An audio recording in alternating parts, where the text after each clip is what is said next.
Hello అందరికీ. ఛానల్‌ని subscribe చేసుకోండండి. So, ఈరోజు టాపిక్ ఏంటంటే, బైబిల్‌లో 24 పెద్దల గురించి రెవల్యూషన్ చాప్టర్ 4లో ఉంది కదా!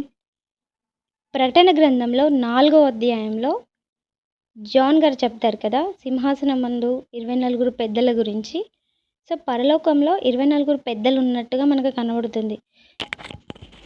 సో, నా చిన్నప్పటి నుండి నేనేమనుకునేదాన్నంటే, వాళ్ళు ఇజ్రాయెల్ వాళ్ళే అని అనుకునేదాన్ని. అంటే పెద్దలు అంటే ఇజ్రాయెల్ వాళ్ళు 12 మంది అపోస్తలులు అలా అని అనుకునేదాన్ని.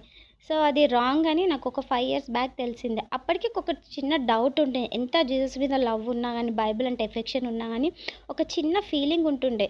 ఎందుకు వేరే లోకంలో ఓన్లీ ఇజ్రాయెల్ వాళ్ళే అంటే అమెరికా వాళ్ళు, ఇండియా వాళ్ళు ఇంకా వేరే దేశాలున్నాయి గదా! వాళ్ళెందుకవ్వరు? వీళ్ళే అంత స్పెషల్ అయినప్పుడు, ఆ రక్షణ మనకి ఓకేనా?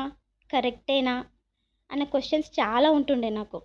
సో, అలా క్లారిఫై అయితున్న కొద్దీ ఇంకా చాలా డెప్త్‌గా తెలుసుకోవాలన్న అదితో చాలా ట్రై చేస్తున్నా బైబిల్ మీద. సో, ప్లీజ్ సబ్స్క్రైబ్ చేసుకోండి నా ఛానల్‌ని. నన్ను ఎంకరేజ్ చేయండి. సో, మీకిలాంటి ఏమైనా డౌట్స్ ఉంటే నాతో షేర్ చేసుకోండి.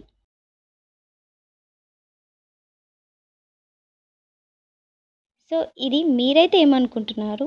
నేనైతే నా చిన్నప్పుడు వాళ్ళు ఇజ్రాయెల్ వాళ్ళనే అనుకునేదాన్ని. అంటే ఇజ్రాయెల్ పీపుల్‌లో 12 మంది శిష్యులు, ఇంకా 12 మంది మేబీ ఓల్డ్ టెస్ట్‌మెంట్‌లో రాజులు, యాజకులు అయ్యుండొచ్చు అన్నట్టుగా అనుకునేదాన్ని. సో, మీరైతే ఏమనుకునేవాళ్ళు? నాకు తెలిసి నేనైతే అందరం అలాగే అనుకున్నాం. కానీ అది కాదు. అసలు వాళ్ళు మనుషులే కాదు. ఎందుకంటే దేవునికంటే ఒక సైన్యం ఉంది. ఆ సైన్యానికి సంబంధించిన వాళ్ళు మాత్రమే వాళ్ళు. అందులో మనుషులనే వాళ్ళు అసలు లేనే లేరు. ఎందుకు అలా మనం చెప్పగలుగుతాము అంటే పౌలు గారు చెప్తారు. ఎఫెసీ 3:9లో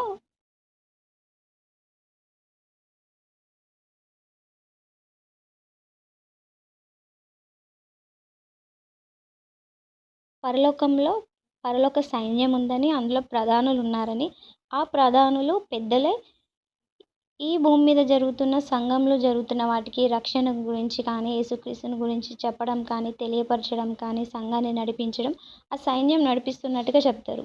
అలాగే జాన్ 4లో కూడా అంటే ప్రకటన గ్రంథంలో 4th చాప్టర్‌లో జాన్ గారు 24 పెద్దల్ని చూసినట్టుగా ఉంటుంది.